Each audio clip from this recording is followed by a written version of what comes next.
Почитувани, излезе на виделина поврзаноста на Филипче и Заев со бизнисот со марихуана. Фирмата ЦБД Медплант до село Борисово на Тони Котев, на која и беа запленети 30 тони дрога, добива одобрение од владата за одгледување марихуана за медицински цели во 2020 година.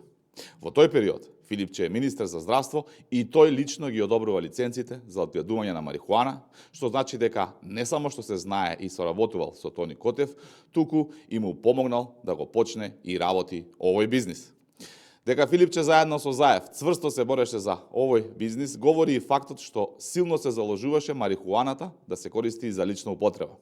Ај што подржуваше легализација заедно со Заев, ај што даде 50 лиценци на лица блиски до него, Заев и СДС, туку и се залагаше за експорт на цветот од канабис.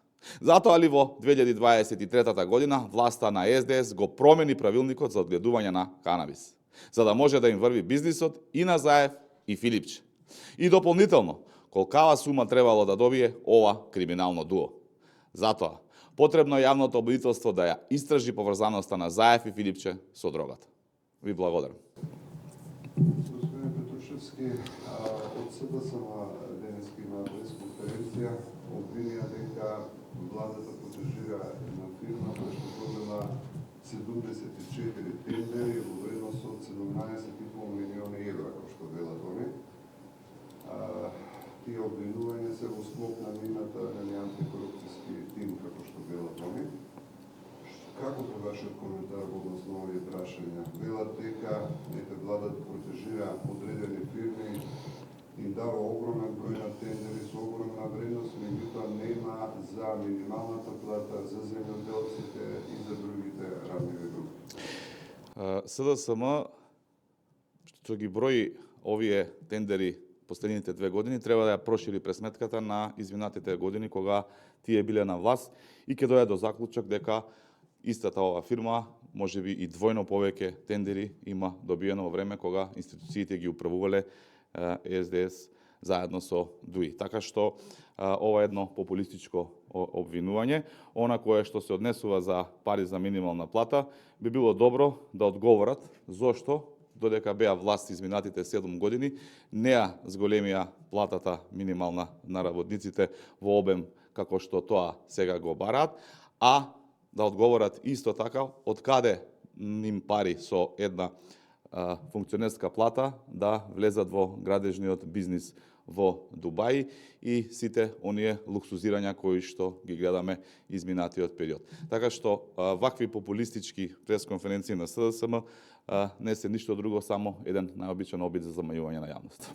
Уште едно прашање во однос на овие модуларни болници. Вие тврдите дека Филипче составил техничка спецификација без одобрен елаборат за електрична енергија.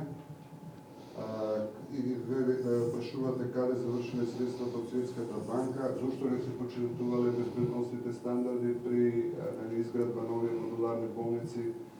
Дали вие имате одредени сознание на таа тема, дали ќе поднесете до јавното обвинителство с конкретни пријави? Што се однесува до техничката спецификација, она која што било спроведувано во тој период, постојат јавни изјави од лица кои што се учесници во истата постапка. Она кое што го имаме како информација е дека за овој предмет има отворено и постапка во јавното обвинителство и се надеваме дека јавното обвинителство ќе ја заврши својата работа, ќе ги открие сите недоследности, недостатоци и криминални дејанија и врз основа на фактите и доказите ќе донесе една правосилна судска пресуда која што ќе ја задоволи правдата во Република Македонија. Што се однесува до функционирањето на Филипче како министер за здравство и она кое што тие го наведуваат, најпрвин добро е за јавноста да одговори како во времето на корона кризата во Република Македонија, која што во тој период најслабо се справуваше со кризата и во кој период имаше десетици илјади жртви од короната, тој наместо да ја врши функцијата министер за здравство и да се грижи за граѓаните, се грижеше за тоа како да обезбеди провизија преку стабри за набавка на вакцини против корона.